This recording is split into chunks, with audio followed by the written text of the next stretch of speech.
Hey everyone, Ben Coomber Radio, episode number 203. Now I think I've got the number of the podcast right in the last 4 shows, so that means my maths is improving. Obviously my banter is improving with every show, standard. We have been talking way more about kind of mindset and some more floaty stuff these kind of last couple of podcasts, probably the last couple of months really, and I'm aware that we've not gone deep into a specific topic for a while, and that's exactly what we're going to do today. I'm going to treat you to some very specific knowledge, and I think it's actually going to have quite a bit of application about how you view what is, yes, a very specific problem, but B, how that problem exacerbates from some of the actions that we do in our lifestyle, some of the habits we have, some of the things that we eat, that kind of stuff. So, welcome to the show, Alex Manos. Thank you very much, Ben. It's good to be back. Yes. For anyone that doesn't know, Alex has been on the show previously. He has been involved in Body Type Nutrition, our coaching and education company, for quite some time. And Alex has sort of, over his own journey, started to specialise in a certain area. So Alex still teaches for us on the BTN Academy, our education program, but no longer coaches with us, instead coaches on a new project of his. Alex, before we get into this kind of topic matter, explain how you got interested in the condition that we're going to talk about today. Okay, so I think really there were two things. One is my own health history, and secondly, my MSc. I did my dissertation on glucocorticoid resistance in chronic fatigue syndrome, so essentially cortisol resistance in the condition.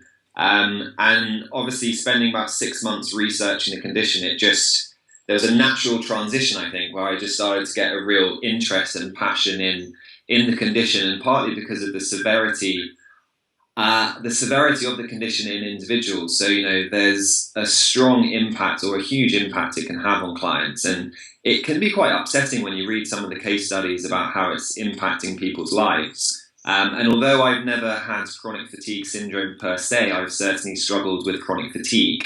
And I think it's important kind of just to differentiate the two, essentially, because a lot of us will have fatigue from time to time. But chronic fatigue syndrome, I think, is a completely different beast. Why? I mean, tell me, why is it a different beast? Because I mean, the name sounds very similar, apart from syndrome at the end. So I think chronic fatigue isn't necessarily sort of a formal condition. I guess it's something that we might use to describe how we're feeling, and I think ultimately it's related to the severity of the condition. So when we're thinking about chronic fatigue syndrome, there is a criteria list that needs to be fulfilled for us to have that diagnosis. So we need to have a certain list of symptoms for at least 6 months, and we need to be experiencing unexplained fatigue. So there need to have been tests run to make sure that the person's state of health isn't because of something like an underactive thyroid or anemia, for example.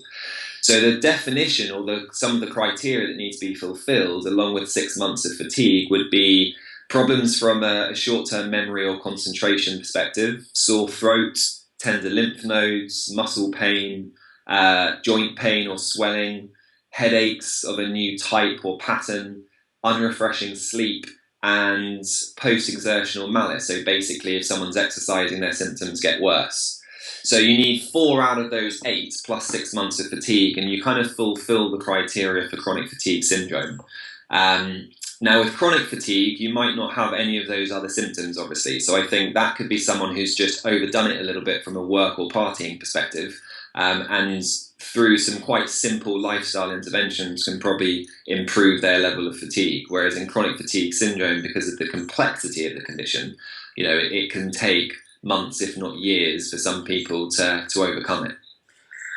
Looking at kind of the reality of what you've just explained and the lifestyles that people lead and what we are trying to learn as a result of listening to this podcast, a lot of the symptoms that you mentioned almost sounded like kind of low immunity and stress, and by the sounds of it, what we're now talking about is if we imagine a set of stairs, and us getting a bad night's sleep is us stepping onto the first set of stairs, and then overtraining, we take another step.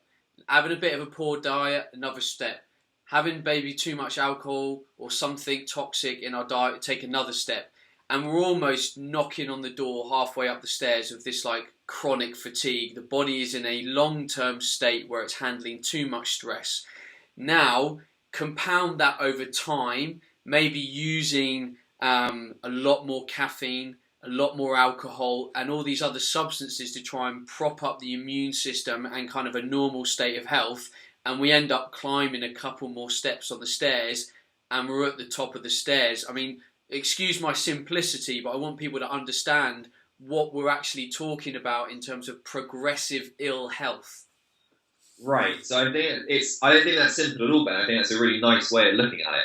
And we mentioned just before recording this podcast around, sometimes understanding the cause of someone's chronic fatigue syndrome can be pretty murky because of how a lot of the mechanisms discussed in the research can feed off one another, essentially. So there's a lot of physiological imbalances that can be going on. And one of the reasons and some of the key terms that we talk about within our project on chronic fatigue syndrome is kind of what you just mentioned there. So these principles of allostasis, allostatic load, and resiliency.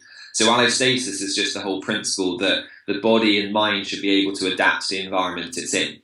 So take cortisol, you have some stress and your cortisol levels will go up, you'll have the fight or flight response. But then post that stressful situation, things should all return to homeostasis, essentially. But in the modern lifestyle, for example, whereby those stresses are repetitive, they're relatively chronic, we can end up with what we would call a high allostatic load. So that could be because of psychosocial stresses of modern life. But it gets to a point whereby the wear and tear, i.e. allostatic load, has become so much that people end up with high blood pressure or high cholesterol or high or low cortisol levels. So allostatic load is kind of how much wear and tear on the system has there been based on everything in our environment, our thoughts, our emotions, our beliefs, our diet, our sleep, our exercise. And I think it's really important that when we talk about stress, we actually appreciate it's not just psychosocial, it is physical, it is in the gym, it is in the fit camps, etc.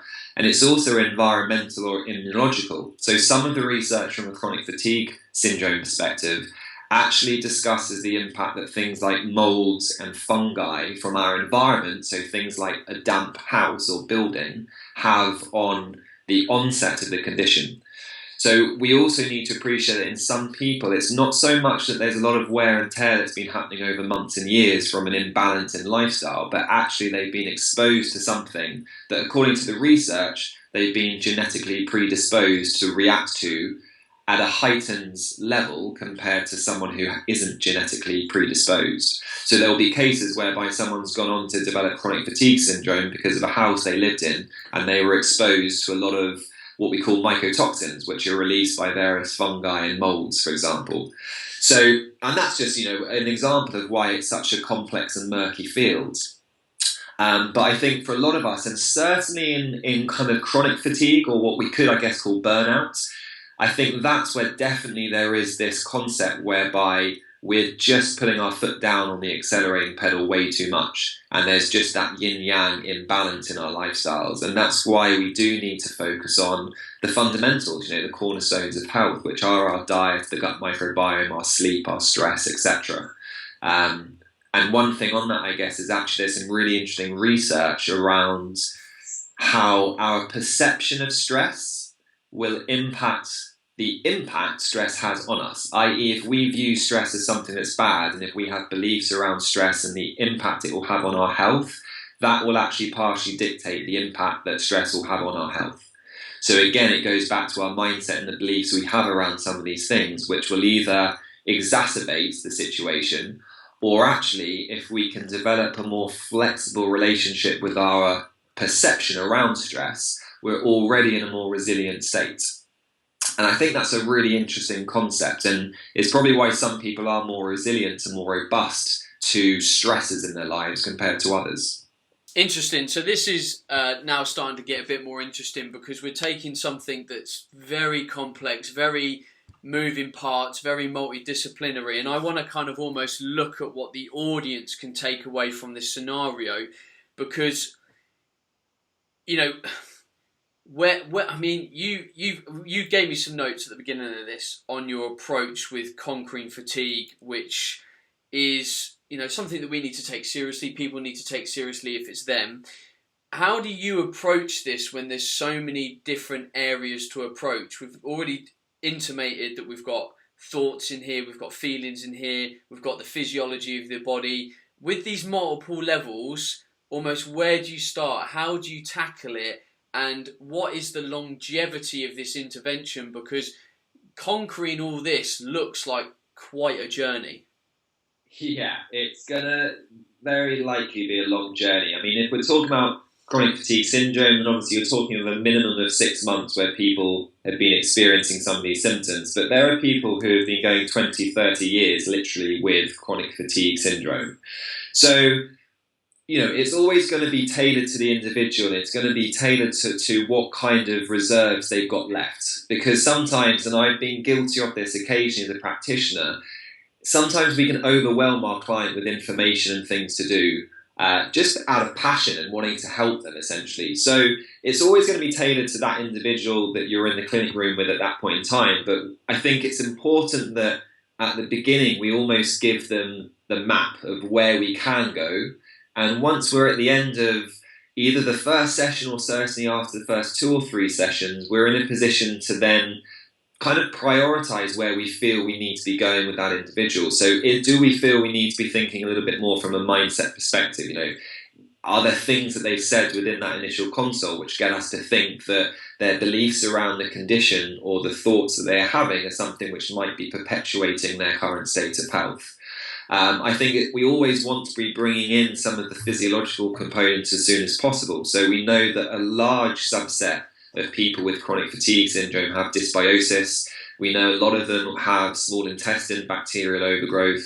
There are some really interesting case studies around leaky gut, and once you've resolved leaky gut, people who have had sometimes complete resolution in their symptoms. And also, we obviously can't differentiate between physiology and what we can call psychology. So the two are intimately related. Just think of the research coming out around the gut-brain axis. So, we want to be thinking about thoughts and feelings and emotions. We want to be thinking about people's relationships. There are at least a handful of papers that discuss the importance of relationships in chronic fatigue syndrome. And we want to be thinking about physiology. And it's really personalising that to the individual and where they're at within their journey as well, because sometimes people will be more receptive to certain concepts at different points in their journey as well. So I think it's getting the client to appreciate that those are all the things that we might need to be considering, and then as a partnership, really moving forward from there with a mutual decision about what we want to prioritise on. And again, some of the research around the relationships and how much of an impact it actually has on the likelihood of success from a therapeutic perspective, it becomes really clear that as the practitioner, we're sitting alongside the client. We're not the dictator. We're very much holding hands, just moving forward as they see fit. Ultimately, making sure that we're nudging them appropriately. Now, the kind of rehab process sounds like it could be long. We've identified that. And I would never really recommend in this kind of scenario that someone tries to go it alone and really try to rehab themselves through this process, because it's something that needs care and attention.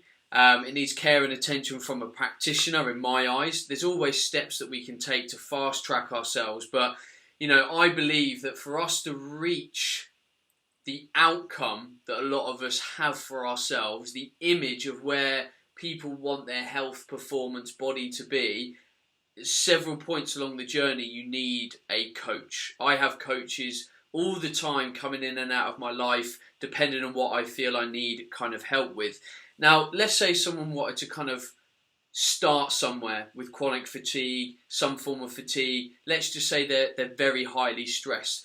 You've mentioned things like the physiological side of things, the psychological side of things, People could have inflammation, dysbiosis, SIBO, problems with their immune system, problem with their hormonal system. For a quick win, where can someone start? Is it the mind? Is it the food? Is it the... Where would you start with someone that's got a laundry list of these issues? Okay, so I'm hesitant to answer, but I will. If you had to force me to answer that question, I would start with the gut microbiome. I know it's the normal answer that's going to come out with a lot of practitioners, but I think that's for a good reason. And there's more and more research showing us that dysbiosis is a common finding in chronic fatigue syndrome. Now, it's hard to know whether that's cause or consequence, so it's that chicken or egg argument. But we know that if we can start to restore some balance back to the digestive system, the impact that will have on the immune system and therefore inflammatory pathways, the impact that can have on the liver and detox pathways, the impact that can have on cognition and our mindset, the impact that can have on bowel regularity is just huge. So, there's no denying that a lot of the things going on in chronic fatigue syndrome via the research, at least partly, are being caused by imbalances within the digestive system. Now, even if dysbiosis and SIBO are the egg of the chicken and the egg argument, it's very likely to get our quickest improvement. We still need to be supporting those pathways and mechanisms. So in some ways, it doesn't really matter, I don't think, what's the chicken, what the egg, because to get back to good health, it's very likely we need to be supporting more than one system and more than one pathway anyway. So if we're going to start somewhere, I do think the digestive system is where we want to start. Having said that, obviously, as we all know, to a degree, it's going to be very personalised. But if we want a generic starting point, then for me, it's going to be the gut. And for someone that wants to look at the gut, would you say that a whole food, natural, balanced, maybe with a few things in there like fermentable products, is the probably key place to start with improving what you're talking about? But for me, probably improving health across the board. Absolutely. So we've got a part of our website which we've just called the Learning Zone, which is basically the blog. And we've got a big article in there which discusses how we can start to restore digestive health. And it's what you've just said, we're thinking about the different aspects of fibre: resistant starch, prebiotics, soluble fibre, insoluble fibre, fermented foods, kefir, sauerkraut, etc. Magnesium in experimental studies has been shown to have an impact on the gut microbiome and the diversity of the bacteria. Honey has been shown to be quite beneficial. But ultimately, and the other thing actually, there was a really interesting paper I read this morning that came out this month, which was just emphasising the importance of diversity. So one of the biggest, most fundamental things I think we can do is increase the diversity of our food intake. How many of us stick to the same sorts of foods on a daily, weekly, monthly basis? And actually, we know that if we can increase our diversity, certainly of plant matter, that's going to have a really big impact on the diversity of the gut microbiome. See, the gut has always been a massive interest of mine, and you saying this is almost quite timely because I am now in my third week of an anti-candida diet. Now, I've looked at my gut health for a long time, on and off, doing various different things, and I've been we'll call it on a normal nutrition program, nothing overly specific for quite some time. And I went to see a practitioner to look at my food again and any potential sensitivities because I wasn't convinced I had basically got everything and I understood everything. Because there'd be days where I'd have a really good day of nutrition and I'd wake up the next day feeling a little bit watery, feeling like I've just got a load of fluid around my waist, and no one likes that. And especially being a past obese man, the kind of skin around my abs is a little bit looser than someone else anyway. So as soon as I get this kind of water retention, I notice it a lot. And having been on this anti-candida thing for about 2.5 weeks now, I've had a lot less exposure to that. So there's something going on bacterially for me. Now, I can't give you a yes, no, or what the cause and effect answer is. But, when I was sitting down with this practitioner, she said the problem is when you've got bad bacteria, it can just affect a lot. and we don't really know what it's affecting, and in you it's affecting something. Now the candida in you isn't bad, hence I'm only on a 3-week plan and I'm taking a few things and just obviously sorting out the diet. But I just think that's really interesting, because for me, the last little bit in a lot of my health, I'm not going to say issues, but my pursuit for optimal health is still in the gut. Right. So an interesting mechanism around that is we have what are called gut endocrine cells. So we've got cells that line the digestive tract that produce various gut hormones, as it were. And one of the concepts is that when we have FODMAP-containing foods, as it were, if there is a bacterial overgrowth, certainly in the small intestine, and the bacteria ferment those carbohydrates, they produce gases, and those gases can stimulate the gut endocrine cells, and they produce hormones that then can have an impact on constipation, diarrhea, abdominal pain, bloating, water retention, etc.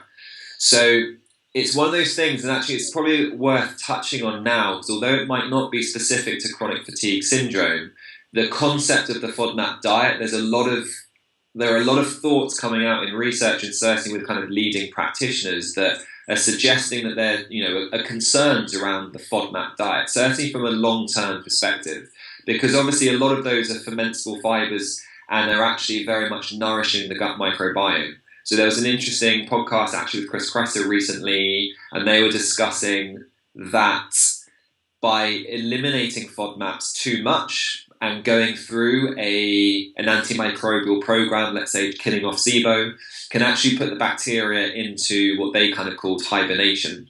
So there's this argument which is actually, if we want to restore health to our digestive tract, consuming some of those foods that fuel the gut microbiome or nourish the gut microbiome is important during that elimination process, because otherwise what happens is once you go back to a relatively normal sort of diet, it's like putting fuel on a fire that's just been kind of smouldering. Symptoms may have improved, but you haven't effectively eradicated any form of imbalance or overgrowth.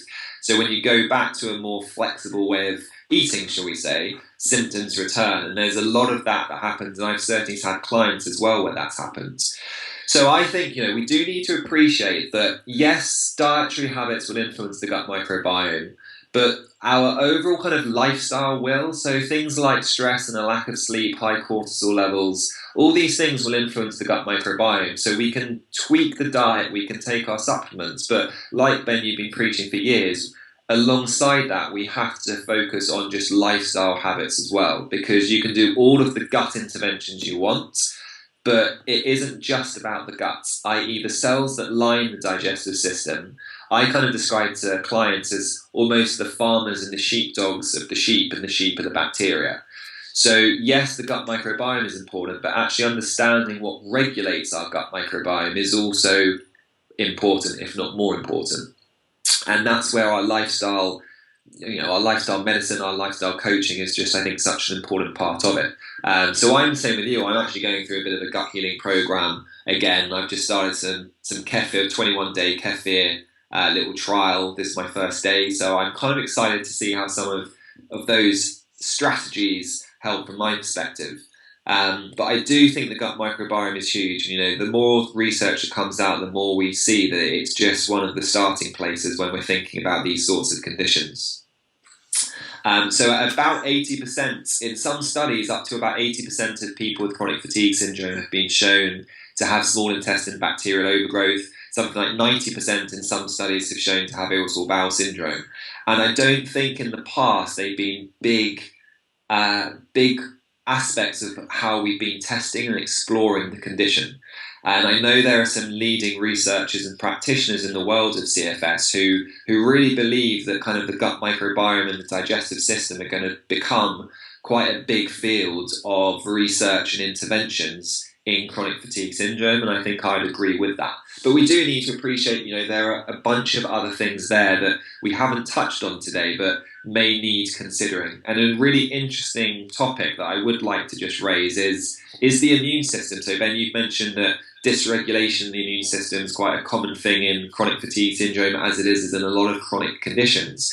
And there's an interesting theory about it, and some studies basically suggest that the vast majority of people with chronic fatigue syndrome are in a Th2 dominant state. So when we think of the immune system, we can break it down into the Th1 and the Th2 pathways or systems, essentially. The Th1 pathway or system is primarily about fighting intracellular pathogens like viruses. The Th2 system is about upregulating antibody production. And what's really interesting here is if we think of how much research is out there around viral infections and chronic fatigue syndrome, if we tie into that some research suggests that the majority of chronic fatigue syndrome patients are Th2 dominant, and therefore the branch of the immune system which fights viral infections is compromised, shall we say, then we can see there's a pretty strong connection there that we want to be mindful of.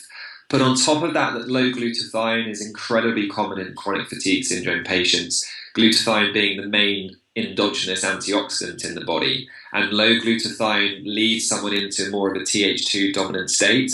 I personally think that there's a lot of merit to that theory. We do need to appreciate that research has shown that some people in chronic fatigue syndrome are Th1 dominant. So it isn't this, like most things, isn't a black or white, and testing can give us a clear understanding if that patient is in the norm and is in a more Th2 dominant state. And if so, there are things like zinc and selenium as just examples that will enhance the Th1 branch of the immune system.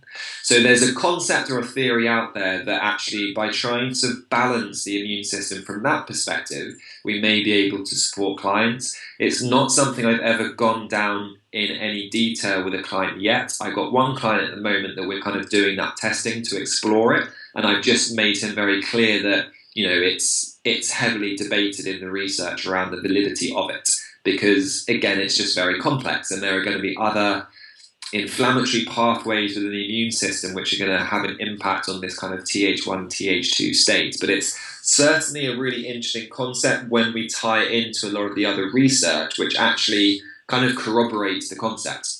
So that's again just something to I guess raise. Now some of the research suggests that over 75% of CFS patients are Th2 dominant. So it's interesting. And the immune system is huge in chronic fatigue syndrome, obviously. And as we all know, and as has been said numerous times on this podcast, 60, 70, 75% of the immune system's in the gut. So we've got to go at least partly to that aspect of health if we're looking to support these patients. Yeah, I was working with an individual that had a lot of immune-based problems, including autoimmune conditions, and when we looked at gut bacteria, it was literally non-existent. Like, it was just almost sterile in there, and it makes you think, in that kind of environment, how can optimal health actually thrive? Like, how? And then how long is that intervention then going to take when there is that lack of good bacteria? And you have to be honest in that scenario and say, do you know what? I'm not drawing any obvious conclusions here. I'm not going to say that the gut bacteria is hugely affecting your immune system and is the root cause of X, Y, and Z, because that would be very much a modern medicine approach, and we won't go there. But you've got to draw massive conclusions there that the body is just not in a state to thrive. Right, absolutely, and I think that's a really nice way of thinking about it with clients. What are some of the fundamental requirements to help someone's health thrive? And there's no denying, I don't think anyone would debate that the gut microbiome is almost at the top of that list. And again, it goes back to that argument, which is yes, the depletion of her gut microbiome was probably involved, but it might be a cause or a perpetuator. But it's also possibly a consequence. So again, go back to this idea that mucosal immune system is harvesting and managing the gut microbiome. I think, like is often the case in a lot of the mechanisms that are discussed in chronic fatigue syndrome, everything or a lot of things are bidirectional. So the gut microbiome supports the immune system, but the immune system supports the gut microbiome in various ways. The microbiome influences the brain and cognition, but the brain and cognition influence the gut microbiome. So it goes back to this concept, yes, there's a chicken and egg argument, but if we're trying to help our client thrive, we probably need to be supporting as many of these processes and systems as we can, realistically. So yeah, I think it's important. And then obviously one of the biggest trends in what my dissertation was largely on was around kind of the HPA axis and cortisol. So this is an interesting one, and it actually is probably a good example of where the research, we have to really be careful. And for me, actually doing my MSc dissertation was the best lesson I learned about how we need to read each paper in detail. And most of us just don't really have the time to do that, unfortunately. But if we take cortisol resistance as the example, we know that different cell types, different tissues, different organs can be cortisol resistant, while other cell types, tissues, organs aren't. So if you're doing a systematic review of the research into cortisol resistance, you've got to know which study is looking at which cell type or which tissue, because if you don't, you're just going to get a whole bunch of conflicting results, which is often the case in chronic fatigue syndrome. So unless you're comparing the studies which all looked at the same cell type, you're going to very likely get different results and therefore have no real conclusion. So for me, that was kind of a really big lesson that, crikey, when we're looking at this much detail, we need to be very careful of actually what the researchers were doing. And another thing that came up a lot in the papers that I had to review was sometimes they weren't even using the criteria of chronic fatigue syndrome in a paper that was entitled chronic fatigue syndrome. There were participants who only had chronic fatigue for 1 month, for example. So there's a lot of really bad research that's been done. And I think this is where we might be able to take things from it, but we also need to actually have some sort of skill in interpreting what those review papers or research papers, trials are actually doing. And unfortunately, I have a couple of colleagues who I was speaking to a lot during the time who are also doing their MSc dissertations, one on dysbiosis and depression and the connection and mechanisms between the two, also said that actually when you dive deep into some of those papers, they're just not well designed. I'm not saying I could do a better job, but we just need to have that.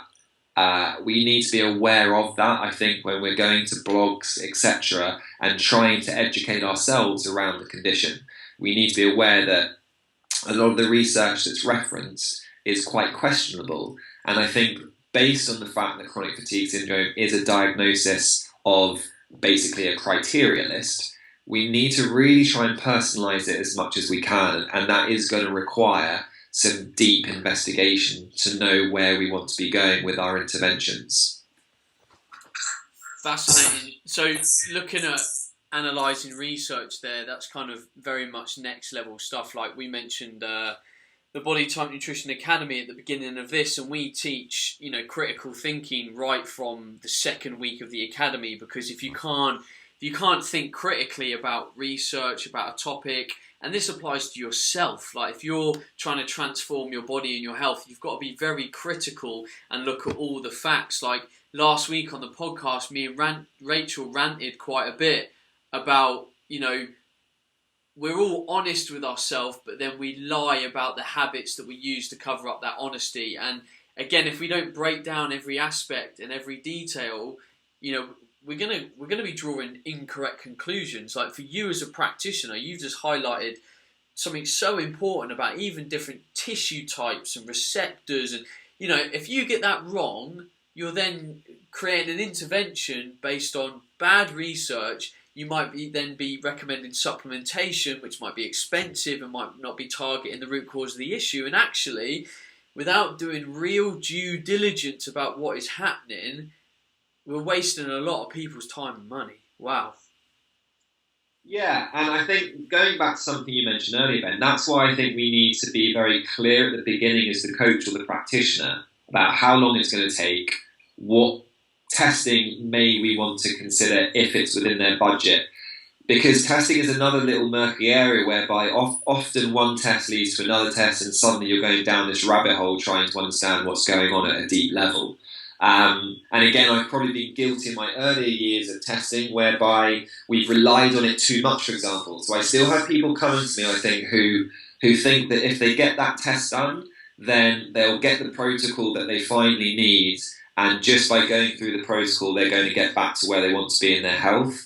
And I've probably in the past not been as clear as I could have been in regards to how that's not really how it operates. You know, it's a little bit like the mentality of the magic pill from, let's just say, a more conventional sort of perspective. So it is complex, and we can't rule out the impact that things like our thoughts and emotions have on all of these things. And for me, I always say to clients, you know, my last weekend life coaching course was on cognition. So a lot of it was based around cognitive behavioural coaching rather than cognitive behavioural therapy. But we need to appreciate that thoughts are just one aspect of how we behave and the results that we're experiencing. So there's a lovely image that's gone around on social media that I've kind of adapted, and I kind of actually helped the model that we use at Conquering Fatigue successfully. Which is this concept that if we think about the results that we want, our results are kind of dictated by our behaviour. So our behaviour and our results in this image were kind of the tip of the iceberg. But underneath that, we have our thoughts, we have our emotions, we have our relationships, we have our physiology. And we have to be touching on all of those, really, if we're going to get the results that we're really after. So if we're only doing cognitive behavioural coaching or cognitive behavioural therapy, we're only working at the level of thoughts, and we're not appreciating that actually our emotions can have an impact on our behaviour, and our emotions can work at a quicker rate than our thoughts can. So I'm actually becoming a huge fan of what I'll just call emotional work. You know, the Institute of Heart Math have some amazing research that discusses the impact that emotions have on our physiology and psychology, on our cognition, on the way we perceive the world. And I can say firsthand through my own experience, through bringing in their exercises and utilising their knowledge, that's for me been the biggest shift in my health, but also just my life, about how I perceive the world, how I wake up in the morning, etc. So I really encourage my clients now that all of these areas need exploring, and I also have enough experience over the last kind of decade to know that often people think they don't need something, and eventually they realise that they do.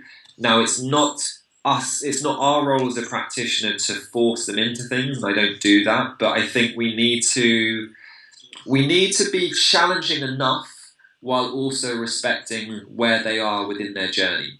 Because we're all in our journey somewhere, we're all going to be receptive to different information at different times in the journey.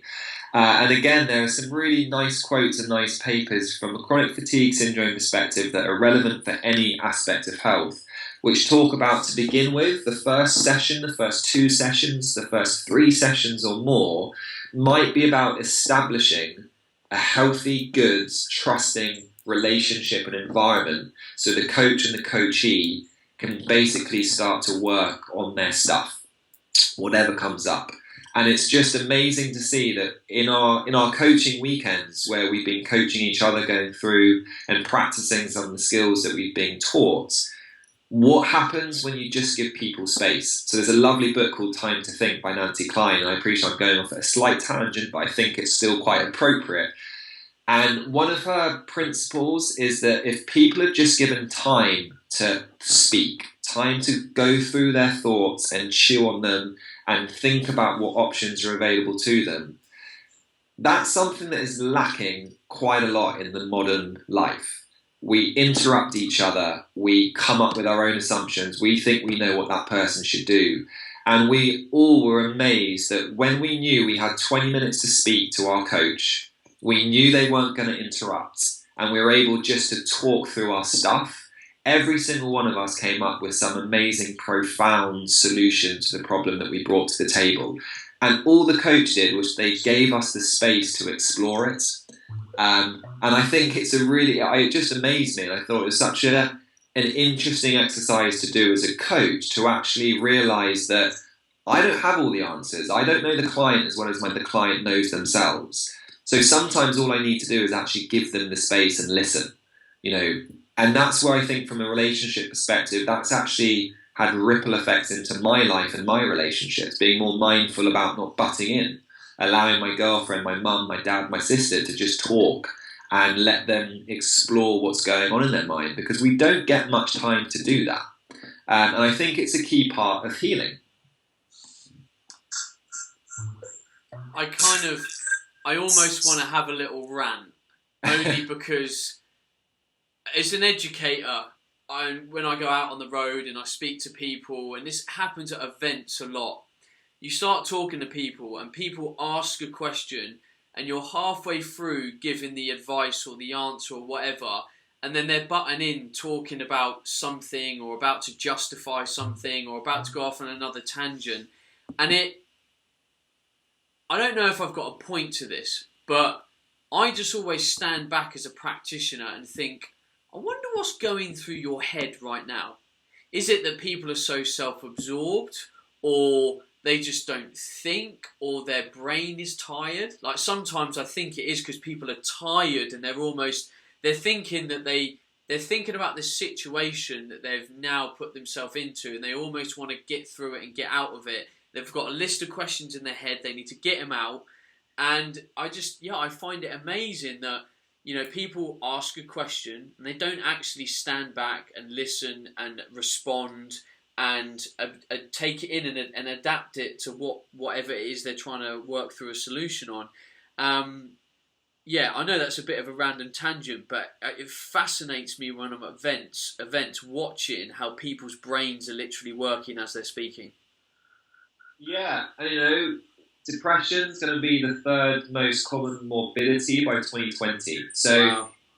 If we think about our cognitive health, and if we become more mindful in our conversations, be it in the coffee shop with our loved ones, with our friends, it's kind of scary where people's cognitive ability is at these days sometimes. And yes, there's the academic side of things, but I'm not talking about that. I'm just talking about people's ability to communicate. And, if you're frequently struggling to find your words, it's going to an extreme example, but it really made me laugh the other day. There was a guy walking around the car park and he couldn't remember where he left his car. He was probably 25 and he was getting really frustrated, and he wasn't hiding it either. But I just think if these kind of things are happening relatively regularly, obviously one-off these things happen because we're not being mindful of where we park.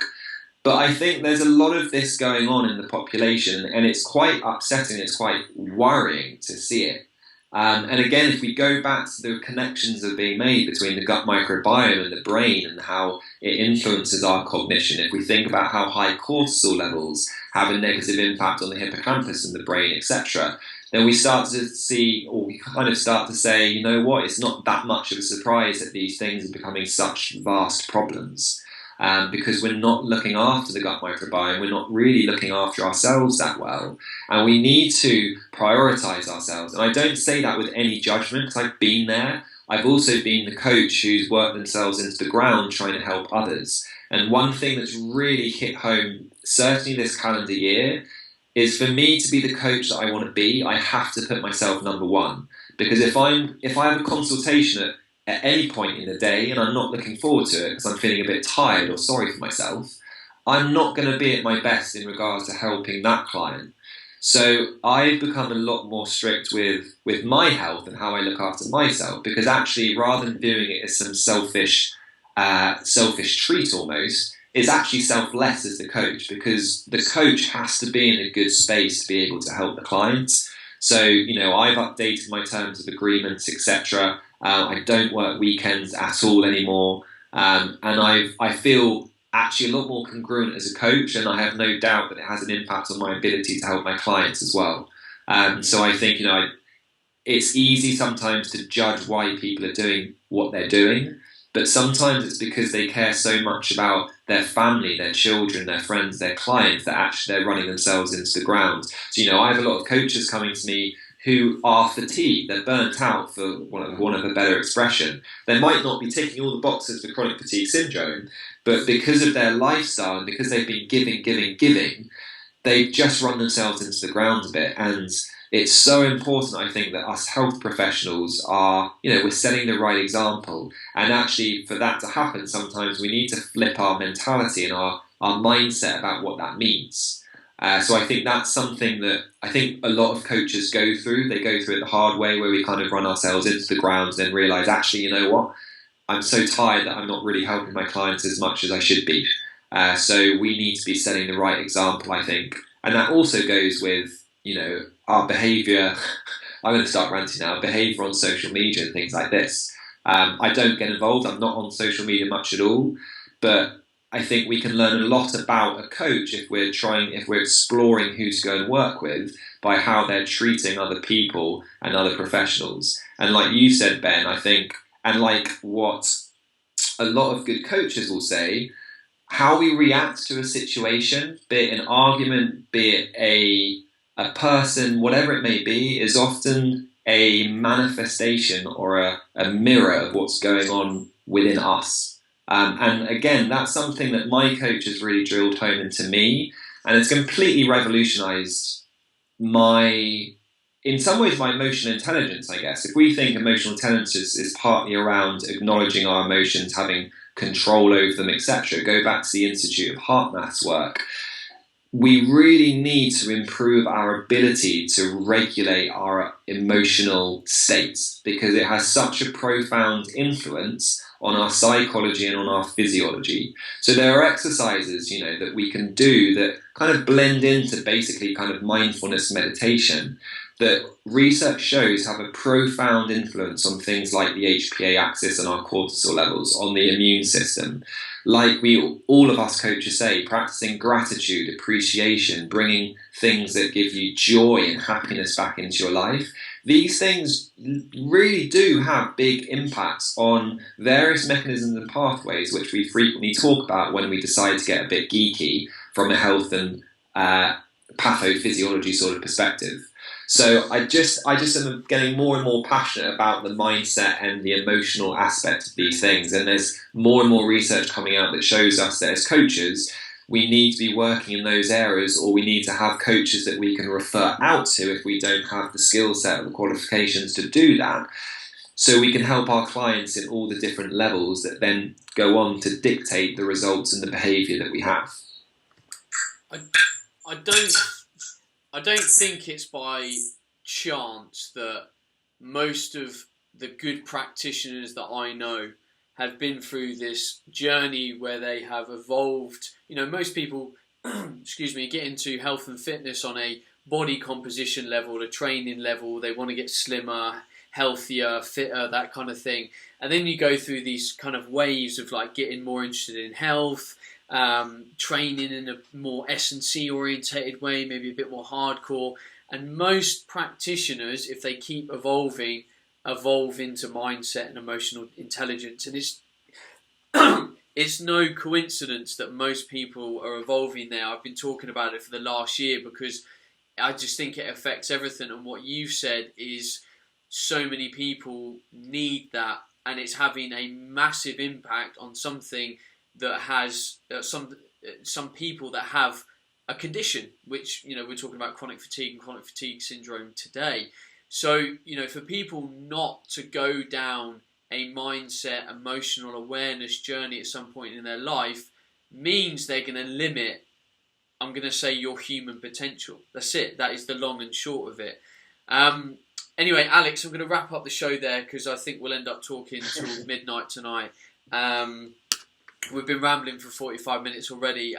Look, we've been talking about optimal health today, the kind of levels of stress. We've been talking about some geeky stuff, which has been really nice, really refreshing. But the crux of it is you've started to specialise in chronic fatigue for a reason. You're very passionate about it. You want to help people that are in this way, and you've moved your coaching away from body type nutrition to focus on this, which is amazing. I think it's great. With you moving away from BTN on the coaching side of things, what does it look like now? You set up a new company called Conquering Fatigue Successfully. You've got a new website. You've got a couple of new programs. Tell people what's going on, and if they're interested in what you're doing, where they can find you. Sure. So Conquering Fatigue Successfully is a new project, as you've said. So we offer 3, 6 and 12-month one-to-one coaching programs where we take them through our operating system, basically, the fundamentals of which are detailed on the website, which is www.conqueringfatigue.com. We're obviously on social media, so on Facebook, we're just Conquering Fatigue Successfully. On Twitter, we're at Conquering F, capital F. And obviously people can contact us via the website if they're interested in any of those components. Now, we do also offer what I've called an educational group online program, which is for people who might not be able to afford to work with one of us on a one-to-one basis, but want some support in some form to support them improve their health. And the 12-month program, again, kind of takes you through our operating system. So there's a 6-week course in self-compassion. We talk about mindfulness. We talk about the digestive system. We talk about the immune system and what strategies from a nutrition and lifestyle perspective we can incorporate into our daily routines to support us. There is a private forum at the back end of our website which people will be able to log into to support one another, as well as ask questions that me or one of the other coaches will be able to kind of answer and to support them from a group perspective over the 12 months. I struggled, to have to admit, with the time frame. It was initially going to be a 12-week program, and I thought that's just not enough time and it's not serving the clients best. I appreciate 12 months is a long time, but like we've been saying throughout this podcast and like has been said numerous times before, it's going to take time. I think if we're really going to get into a lot of the stuff that we've been speaking about today, plus other things, we need that 52 weeks to allow us to not only cover those things, but actually put some sort of systematic process into place so we can focus on components of that program one by one, again, rather than just overwhelming the client. So we've got one-to-one services and we've got this online program that is now basically up and running. So again, if anyone's interested in working with us one-to-one or is interested in the educational program, then they can head over to www.conqueringfatigue.com for more details. Awesome. Alex, thank you very much for being on the show today. People, if you think you know of anyone or yourself seems to be fitting into this kind of bracket, then I would maybe reach out and speak to Alex. That's Alex Manos, M-O-N-O-S. No, M-A-N-O-S, sorry. And then check out conqueringfatigue.com. Alex still teaches on our Body Type Nutrition Academy on some very geeky topics. Alex will also be teaching on our new Advanced Academy, which should be released in about 4 to 6 weeks' time. We've built a new Advanced Academy where we're going to be going into some of the stuff that we've talked about today, kind of advanced health states. Then we're going to be looking a lot more about psychology, mindset and change. And then we're also now going to be looking at how to be a better personal trainer, how to be a better coach, how to set up a personal training business, how to set up online, the kind of dynamics of social media and marketing. Basically, our Advanced Academy is now going to make a coach a bulletproof coach. So we're moving into that kind of area with our Advanced Academy. So if you want to check that out, you can check out the Body Type Nutrition Academy. Just Google it, bodytypenutrition.co.uk. Or if you're on the move, you can text 67076. That's 67076, and just type the word Academy, and we will send you the link if you are on the move or have forgotten. Alex, thanks again. You've been a brilliant guest, as always. Very intelligent, far more intelligent than me. Thank you very much for having me. It's been fun chatting. And I'm sure we will do it again in the future. Right, people, for whoever's listening to the show, please reach out on Twitter. Alex mentioned his handle was Conquering F. Reach out, tell us what you thought of the show, maybe give us some feedback. Myself and Alex would love to hear that. If you see it on Facebook or anywhere, give it a share. We'd really appreciate that. I'm sorry there's been a bit of sound feedback on my recording. Some days Skype just wants to be a cock, and today was one of those days. So sorry there was a little bit of in between us speaking. There's only so much I can work around that. It's called the internet. Right, I will see you on next week's show. That's goodbye from me, and in the meantime, stay awesome. Hey everyone, Ben Coomber Radio, episode number 201. How about that? Rachel, 201. Last week was episode 200. I was on my own.